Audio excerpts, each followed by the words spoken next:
space. Will it fit? Each panel that we're going to be getting is roughly about 250 watts per panel. The panels are 40 inches wide by 65 inches tall, roughly, somewhere 39 and a half, but you don't have to mount them in that portrait mode. You can turn them sideways and mount them horizontal if you want. There's nothing special about that.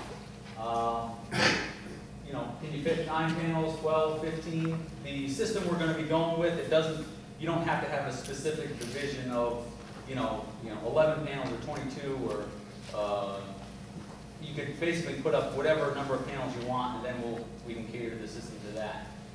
We originally had talked about maybe getting certain kits, like, okay, here's a 7-panel kit for X amount of dollars, here's a 14-panel kit for X amount of dollars, but it's kind of difficult to do that if you have, not everyone has just a big open roof space. Some people have dormers or skylights, chimneys you got to work around, so for the people that really want to go forward with this, come back with a sketch, and then as the process goes on, we can get you a price on what the racking layout is and everything. So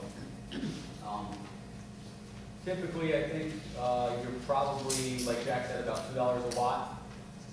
With everything, not that you get from us, but other electrical wire and stuff you're going to pick up from the hardware store, you'd be maybe, if you figure $525 a panel, something like that, would be a good number to figure for, as you're looking at your roof, say I can fit 25 panels, I want to go with 25, well, multiply that by 5 1/4, and that should be about what you're looking at price-wise. $525. I wish it was $525. Obstacles, vents, chimneys, trees, satellite dishes, and south, as Jack said. You want, ideally, for year-round production, you want to be facing south at a 30-degree angle. Not everyone has a 30-degree angle. Not everyone faces true south, so, I mean, if you're more east or more west, it's not that big of a deal. You just don't want to put it on your north side of your building. Actually, we were just at an installation we just did recently over in Lackawaxen, or on Paupack Township, Greentown area. I use my iPhone as my compass, and I get up there and I calibrate it and whatever. For some reason it's screwed up, and I'm looking, and I'm standing on the guy's roof, and I'm looking over the southern end of Lake Mall and Paupack, and I know I'm looking north, and I'm looking at my compass saying it says that's south, but I don't, and I'm talking with them like we're putting panels up here, and then I eventually went on Google Earth and said this is all screwed up, and I felt like an idiot, because here's your solar installer trying to tell you, oh yeah, we're going to put the panels here, and then, when I call back on the phone and say, no, we're going to put them on the other side of the roof, it doesn't really evoke much confidence in anybody. And we have people all the time just call up and say, I've got sun all day. I've got sun all day. It's crazy, and then you go there and there's trees everywhere. That's why it's good to get a Solar Pathfinder report, or actually look at your roof. I know it's June, coming up on June 21st here, where it's the highest in the sky, but go out there at 6 o'clock in the morning and see where the sun is. Go out there at 10 o'clock and see where your shading is, because it's just going to get worse and worse and worse as the sun gets lower and lower in the sky. The Pathfinder. One other thing I would just want to mention now, who here has all electric heat in their house? Okay, so your bills are probably, during the winter months, $300, $400, $500 easily a month. Yeah, to do, say, a 10 kilowatts solar array, which is 40 panels, you're looking at maybe $130 to $150 in electrical savings a month on average, So even if you space that out for the 12 months of the year, you're still not really going to cover that electrical cost. Electric heat has such a high demand on electricity that you're not going to cover it. $500 a month, you're going to invest for a 10 kilowatt system. If we installed it, $30,000, let's say. Your return on investment is 12 years, but you're still going to be paying $350 a month in electric. What we encourage people, and when they call, is if you want to do solar, that's great, but your money is better well spent on mini split heat pumps. The ductless air conditioning, you've probably seen Mitsubishi advertised through Home Depot, ductless air conditioning and heat pumps. Mitsubishi's good. We prefer Fujitsu. One of them, they have the most efficient units out there right now. They're most efficient. We like them because they're super reliable and their customer service is great. You can call up there and within a couple of minutes you're talking with somebody and discussing any issue you might have. And basically the 2 or 3 issues we had are just silly little things, more so on the customer's end than anything, but yeah, sure. Anyway, that's a different story. So, next slide. Oh, yes, your roof age. Typically, if you want, we don't like installing them on roofs more than 10 years old.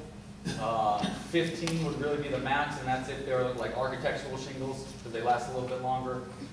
If you have a metal roof, that's great. That's fine. We could do that too.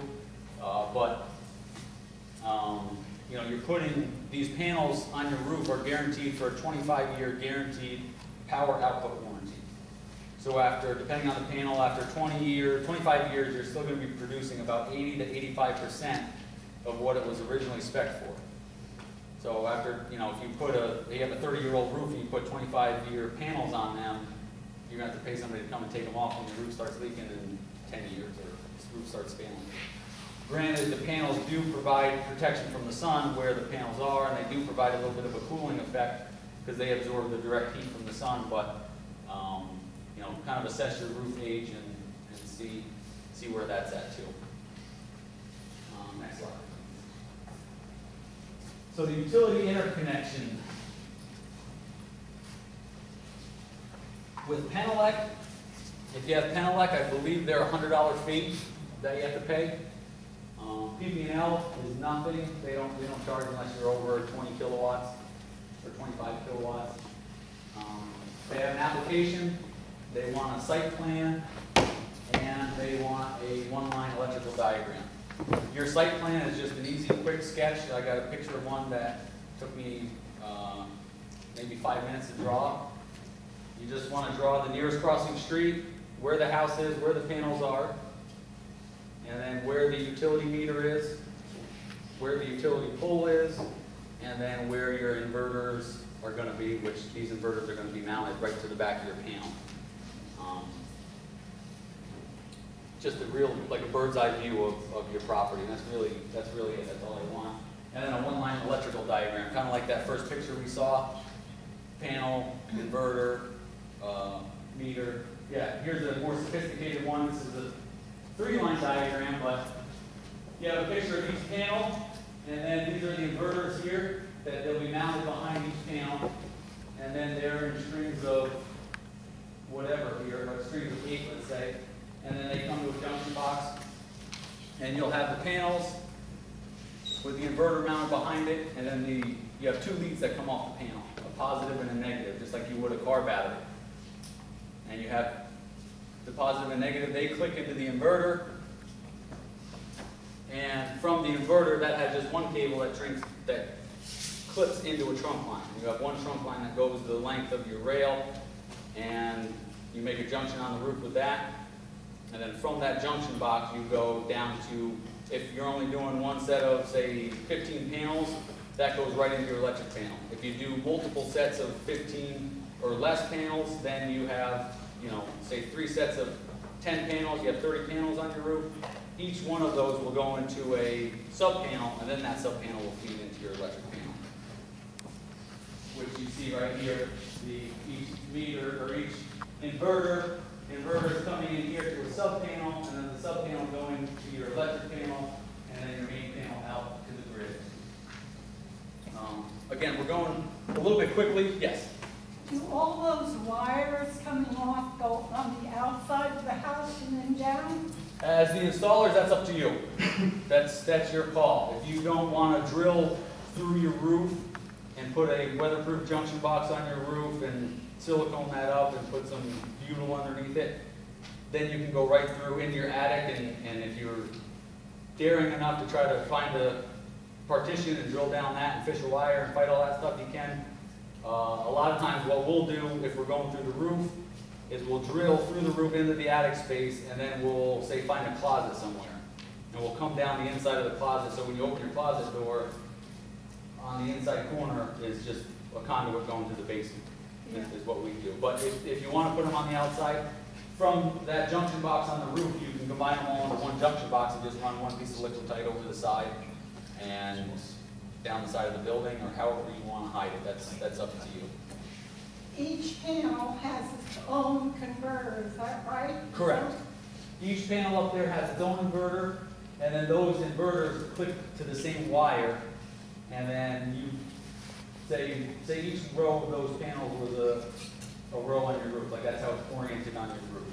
You don't have one converter for a whole series of panels. Correct. You can do that way, but we're doing it with just individual inverters. Individual inverters are a little bit more expensive. They're a lot more user-friendly, and they're a lot easier because they don't have as many codes attached to them. Because if you have your inverter in your basement and you're running all these positive and negative DC wires to the basement, then that's all DC current. And that all has to be encased in metal conduit by code up to the first disconnect. And then when you have DC wires, that tends to make inspectors a little bit nervous, because then they're a little bit nervous as it is when it's a first-time homeowner installing their system. So there's a little bit more, you have to have different signage on warning labels and stuff on your equipment too. So this is a little bit easier, so that's why we're going to stick with a single inverter per panel. Yes? Is the micro inverter, the small inverter, is that more efficient in the sense that rather than pushing DC down, because DC can, you can lose power as DC travels, maybe even due to heat, possibly, because I was told that when it gets very hot, the panels don't work, they'll get the energy, but they don't transmit the electric that they harvest as efficiently through the wire. If you have it going down to your panel in AC, is that better than going down to your panel and then to an inverter, one big inverter, which is more... Correct. The microinverters are more efficient. More efficient. Okay. Especially when it comes to the shading aspect of things. If this was your solar array, on your roof, and you had one big string inverter, one big inverter in the basement, Right. and you had, like, say, a little bit of shading in the morning on these three panels, well, that would affect these three next panels, and they would all lose production because just these three panels are shaded. Okay. With these microinverters, they're more efficient because if these three panels are shaded, just these three panels are affected. And then as the sun rises higher in the sky, just these three panels, and then just this one panel, and on out. So that's why we like using these two, because if you do have a little bit of a shading issue, it's not that big of a deal. As long as your solar window, as they call it, you really kind of want to be open from 9 to 3 all year long. Is there a percent savings of the microinverter versus the central inverter? It's probably, I would say, at least 3 to 5% savings. It depends on the site. Yeah. If you've got a shading problem like a chimney, it's, just one spot is shaded, but that one spot moves through the day. Right. That's when the microinverters are really useful. Your whole discussion on wiring sizing, that can be taken care of through proper sizing without any loss in building. Okay. So it's an issue, but it requires a real electrician who knows DC power to do it. That's why we keep, for do-it-yourselfers, we want to keep it simple with microinverters. Okay. It's because it's AC wiring, and people know why it's AC wiring. Yes? Are the inverters run off of AC now? Or The inverter sends AC from the grid, and then that's when they know enough that they can but turn. if the AC goes off, let's say the power breaks out, do these inverters still run? No, they don't. They shut down. So they are run by AC? They sense the grid synchronization. Oh, so they stop production. Right. So you can't run your house, That's it correct. shuts down. It's 8 o'clock. No, it's not correct. Okay. I got a question. Yes. The pamphlet you handed out says modules, and you say panels. Are they Yes. the same thing? Same thing, yes. Same thing. Module's kind of an industry term, but we were trying to keep it. So then I calculated I need 21 panels for my roof. Okay. Does that seem reasonable? That seems reasonable. Yeah. That's a That's what the system is It right now. happens to be 21. It happens to be 21. You don't have to make a wiring diagram. For PP&L and Penelec and all that, they just need a one-line diagram. Doesn't have to be involved with the ground and the L1 and L2 and the neutral. You just have to have panel, inverter, sub-panel, utility or auxiliary production meter, and then on out to your meter or your electric panel then to the meter. So it's a lot less sophisticated than that is, but if you want to use that, that's fine. Next slide. And the permit, what do I need for the permit? You should have everything you need for the utility interconnection, which is your site plan, your inverter specification sheet, your one-line diagram, and usually the permit doesn't need to see that you approved to interconnect with PP&L.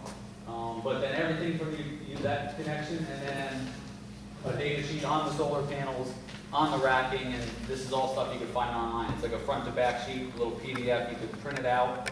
If you want to email all your stuff to the building official, if they prefer that, PDF is what they prefer to look at it in, and just email that over. But you just want a spec sheet on your panels also, your racking also, which, we'll have that.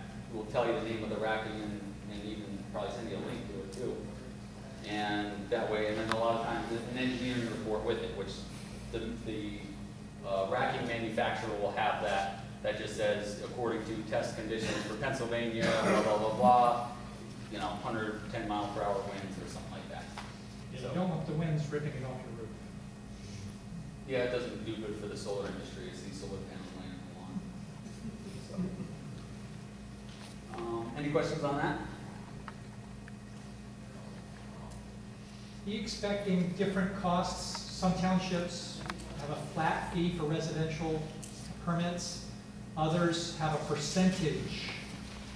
Like Honesdale Borough is 1.5% for the fee. And so you have to calculate what your costs are and tell them, and then they charge a percentage of that cost as the permit fee. And 1% of a large system is big, and 1.5 is even bigger. So that's a cost that often is not accounted for. You may not be planning in your budget. But find out your permit fee structure before you set that budget. Yeah, that's something that they can do. So you calculate what it costs you to do everything, and then you divide it by 2, and then tell the township what it actually costs. Yes? If you didn't have enough roof space, you can do a freestanding. Yes. How does the pricing change compared to putting on the roof of the residence? I think you're probably, it's tough to say because whenever we bid these on a job, we're always bidding everything together with the excavator and also the ditch work and exactly what the landscape allows for. But I wouldn't know what to say. I would think maybe an extra 20 cents a watt probably, as a rule of thumb. It costs more for the freestanding. Oh yeah, it costs more because here, you're mounting this on the roof. This is your structure. It's already here to mount to. Where on the ground, you've got to build a structure to mount your panels to. So it's added material and, some concrete work and excavation and all that stuff, so. The trench might be 100 feet to the meter or more, it might be 20 feet, and that changes the variable. And then there was another question back there, yes. Backup generator. How will it affect it? Affect your inverter because it's now getting 100 voltage power sent back, now it's affecting the generator. That would not affect it, should not affect it. Because your generator, the frequency of these inverters are like as clean of electric as you can think of. When a generator kicks on, it makes modified sine waves, so what it makes is like dirty electric is what it doesn't make as good of electric as what your solar panels are going to make. It's like drinking spring water So it's versus full sine Honesdale wave. water. Yes, It's full sine wave, correct, as opposed to modified sine. wave. correct, yes. And when the inverter sense a modified sound wave, they're going to shut down because they know it's a generator generating and not the utility. So say your power turns off and you have an automatic standby generator. Well, your power turns off, your panel shut down, and your panels, like, if you have a flicker of electricity, your panels are shut off for a couple minutes, and then once has a certain, usually it's about a 5 or 10 minute wait period to make sure that the actual grid is stable, because it doesn't want your inverters or your panel to go on, off, on, off, on, off, on, off if there's a flickering power issue. So what it'll do is it'll wait and then turn back on. Well, if you have an automatic generator, and then the power turns off, your generator kicks on, it's gonna wait to sense that power, and when it senses that power, it's gonna say, no, this is filthy, I don't wanna turn back on. I'll wait until I see something cleaner, basically. Yes? Is the racking cost separate from the cost of the panel, per panel piece? Is there a standard? The $5.25 a panel, rough idea, that should be what would cost for your panel, your inverter, your racking, you know, all the material to get it to your door. The only thing you'd have to do is probably get some, you know, if you're going on the inside of your building, some 12-3 Romex from Home Depot, a couple, like a weatherproof junction box, and maybe a sub panel depending on how large your system is. A 100 amp meter base, so you can plug in your utility production meter, your auxiliary production meter, so you can keep track of how much you're making, and maybe a couple wire nuts and a circuit breaker. So, yes?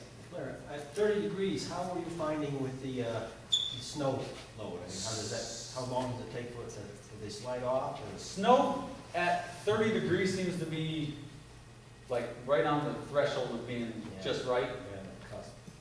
So it's, you know, if you have anything less than 30 degrees, you're going to need to be pulling the snow off your roof. You know, 30 degrees is kind of like a metal roof. Once the sun comes out and hits it a little bit and bakes through a little spot, it a lot of times comes sliding off. You know, most of it comes sliding off. It's not like a perfect sheet comes off, but you might have a couple spots caught up here and there. But that's also what's nice about the microinverters is that if you have a couple pieces where snow is still on there, it's not affecting everything else. But yeah, 30 degrees is ideal. We like to try to put them more towards the bottom of the eaves, so that way when the snow does shed off, it goes off the roof and it just doesn't plop right on your roof and just pile up ice and everything. Any other questions? Oh, yes. Okay, as far as hail, how much hail resistance before it'll damage? What? Can you repeat the questions? Yes, the hail damage. You know, what, from certain panel, I haven't looked into hail damage in several years, but last I remember seeing is the panels we were looking into, it might have been Canadian Solar or even Shot Solar. They were like a 1-inch hailstone at 90 miles an hour, something like that. So. No damage. Yeah, several of the manufacturers will, they do the testing, and several of them have put videos on the internet, on YouTube, showing shooting a hailstone at the panel and no damage. So it just depends, you know, sometimes you get it, but rarely, you know, real bad storm, maybe we'll get something. Yes? Is any of this equipment made in the United States? Yes. It depends on what panels we go with, though. It depends on panels. I don't think microinverters, SMA, they're different. Enphase Energy is like the dominant one of the microinverter industry. Little by little, more and more people are coming out with these microinverters. They're a little bit cheaper. We like Enphase because it's really user-friendly for the homeowner, especially after the fact. Looking everything up on your iPhone when you're in Las Vegas, you know, gambling all your solar savings away. You can go up and look at your iPhone and say, okay, you know, each panel's producing this, or, you know, panel 22 in the bottom left isn't producing for some reason. You know, call your kids at home and say, you know, what'd you do? And then they're on the roof trying to super glue the crack because they shot it with a 22 or something. So, not that it's happened, but there was another question over here. Yes. Yeah, that business with the hail damage. Have you had any experience with insurance companies? What I haven't damage to panels or anything? I haven't had any issues with insurance companies. I've had one panel go bad, and that was on our system at our old shop. It just spidered. I don't know what it was, so we sent it away. They sent us a new one. But as far as damage to any of them, we haven't seen anything as far as insurance. I know homeowners that have contacted their insurance company looking to add it to their homeowners insurance, and insurance companies tend to be a little bit weird and want to jack your price a lot, so the homeowners that we've spoken with about it, they ended up just saying we didn't even bother worrying about it, so. Yes? In the event that it could not be placed on a roof, and you need a freestanding unit, what would the maximum practical distance from the panel approximately be? With these inverters, since you're running AC like the other gentleman was talking about, there's really limited voltage drop over long distances, so you can run whatever you want. The only issue there would be is if you're trying to monitor the system. You have a little monitor box that comes with a wireless adapter. You can wire it in hardwired, but you've got to run a Cat5 cable from wherever you run it to and plug that in. Or somehow have a signal for your internet from the house, or, you know, this box has to not only monitor your internet signal, but it also has to register what the panels are producing, what the inverters are producing, and it's wireless too. So you could put it really as far away as you want, as long as you're willing to run a separate conduit with a Cat5 cable underground to it.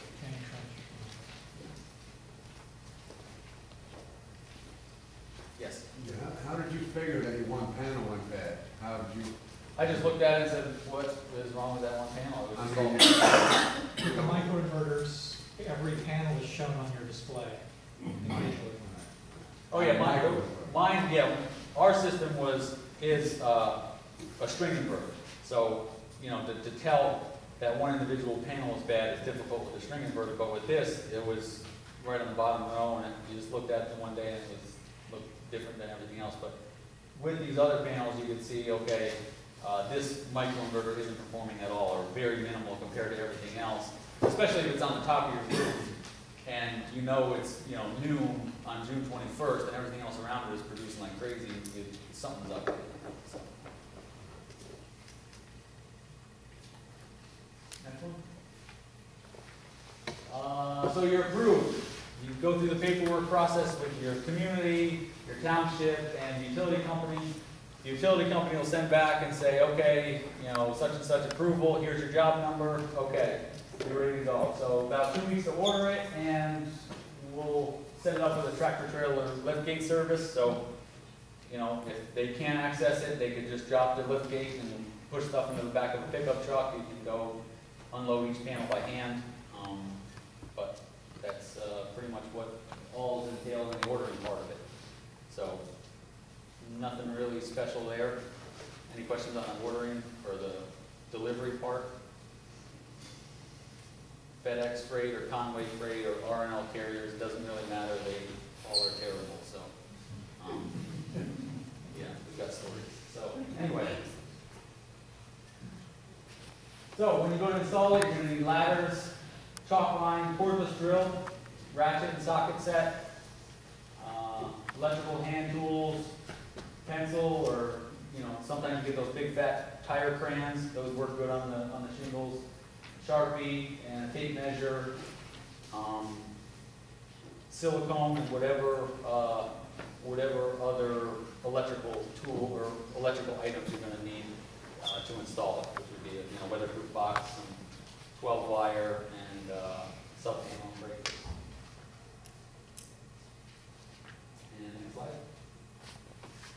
And then the next process of actually installing it is your feet. You're going to find your feet. Yeah, people won't be able to see what he's holding.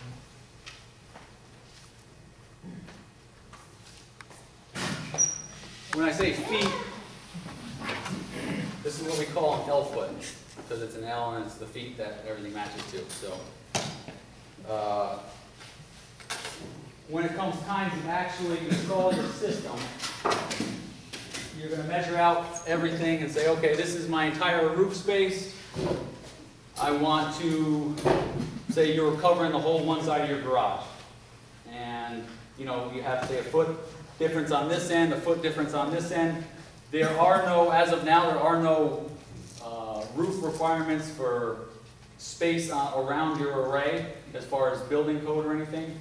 I know California is big on, you know, fire protection and firemen getting on the roof and everything, but in Pennsylvania, we don't have anything, So say you wanted to be about a foot in from each end, that's what your array is gonna be. What you would do is, you know, find center, come across here, find the center of your array, and then measure out to see the limit, you know, the furthest limit of where your panels are gonna be. We say 40 inches per panel. I think the panels we just got delivered today were 38 3/4. So we just, as a rule of thumb, figure 40 in the actual preliminary phases. But once you get your panels and everything on site, go through all your measurements again. It will not hurt to redo those things and rethink everything through. But if you have 40 inches per panel, then you have a clip in between each one, so that clip is 1 inch wide. So then really you're, you know, 41 inches and then 41 inches. So you measure out your system, and then if you want to center it in your roof, you know, you find center and realize, okay, if you have 10 panels across, measure that out, 5 to this side, 5 to this side, and then account for that extra end clip on the end, which is 1 inch. What we like to do, what I have the phrase up there, is, okay,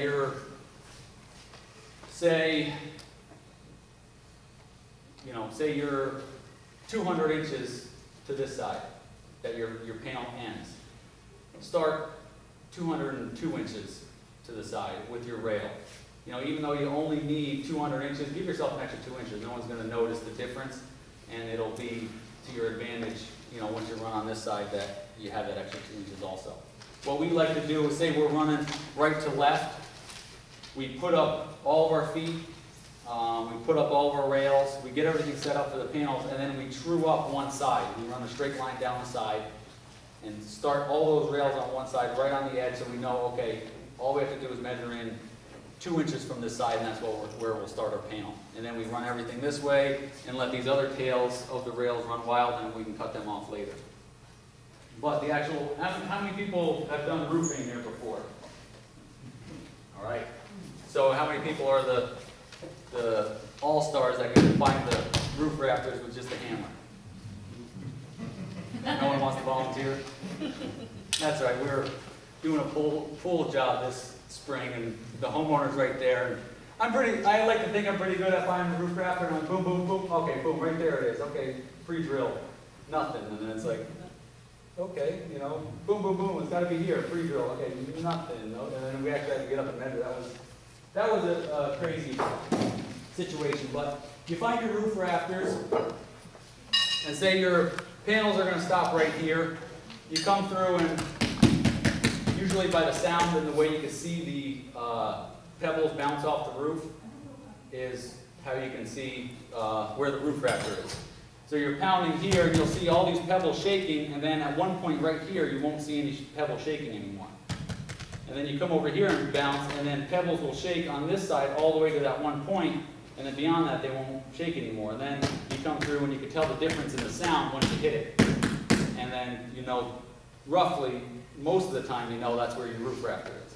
How about on a metal roof? Does it sound different? It does sound different, but a lot of times you'll just end up going to the, either measure it if you can, because a lot of times the metal roofs are a lot harder because you'll have like a layer of shakes and a layer of shingles, and then somebody will slap a metal roof on there. So that's a little bit more difficult. Do you ever install them vertically rather than horizontally? We try not to install the rails vertically. We like installing them horizontally because, like, if we install the rail vertically, then all the weight of that panel, not that it's that much, but all that weight is on just one roof rafter. So this panel right here is, you have two rails, you have the top and bottom rail is all riding on just two roof rafters, where if you go across everything, you kind of span that weight. I was thinking of the snow runoff between them, you know, the melting, if they're going to be installed. I guess it would melt off underneath anyway. What you have is, say we found our roof rafter, and if you don't want to trust yourself in poking holes in your roof, we don't care because it's someone else's roof most of the time. So. Once you find your roof rafter, you want to peel up the shingle. A lot of times if it's hot in the summer, they're all stuck together, so you use a flat bar, peel up the shingle, you want to, here's the lower shingle, you want to pre-drill your hole somewhere towards the bottom. Not quite right where that tar strip is underneath the shingle, maybe just a little bit hair above that, but pre-drill with a pilot bit, 7/10 the diameter of your lag, which you're not going to actually measure 7/10 diameter, you're going to hold up a drill bit and then hold up the actual lag and say, okay, yeah, that's good enough. Basically, as you can see the threads of your lag, you hold up a drill bit so you can still see the threads, but the bit is the same diameter as the shaft, but not the shaft with the threads. Does that make sense? Okay. So you feel this up, you drill your hole here, you want to tuck the flashing part underneath. Where your hole is, you shoot it with a little silicone. There's a rubber grommet on the bottom and on the top of this. The black side goes up, and then you line up your holes. You have this little standoff piece, goes over the rubber grommet on this end, and there's a little cone shape to it so it even sheds water even better. And then you have a rubber washer that goes in here, your L-foot, and then the rubber washer is stainless steel on one side and then rubber on the bottom. Then you put your L-foot, you put your stainless steel washer, and then your lag, and we use impact drivers just to tighten them up.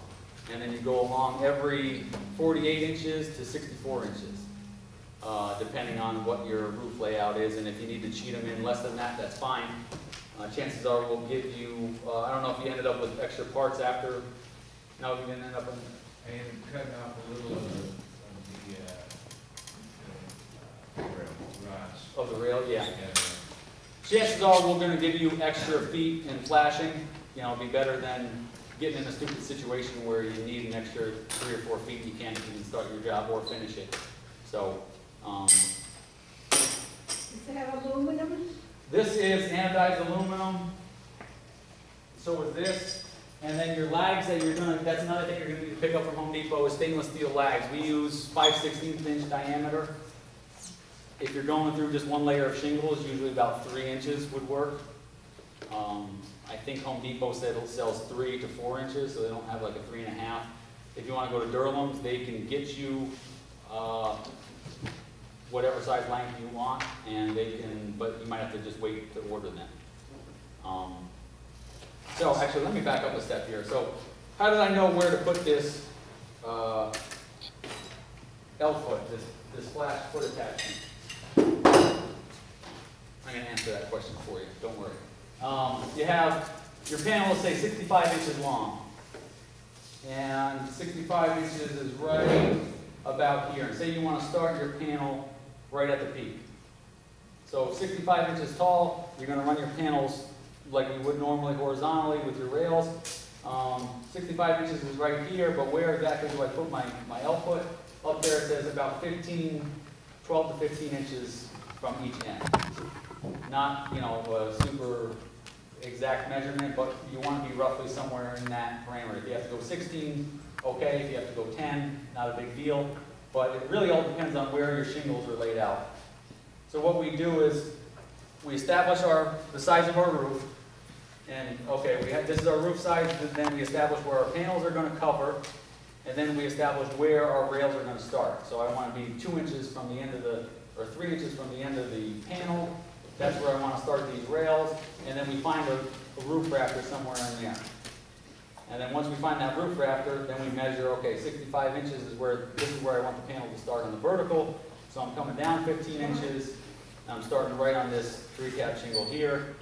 And then once you find out, okay, they're 16 inches on center, they're 2 foot on center, then you can go ahead and space your L-feet accordingly. And then you go ahead and, okay, you know that they're 2 foot on center, so you measure them out and mark where each one should be, and then realize, okay, at the other end, where are you going to stop your L-foot?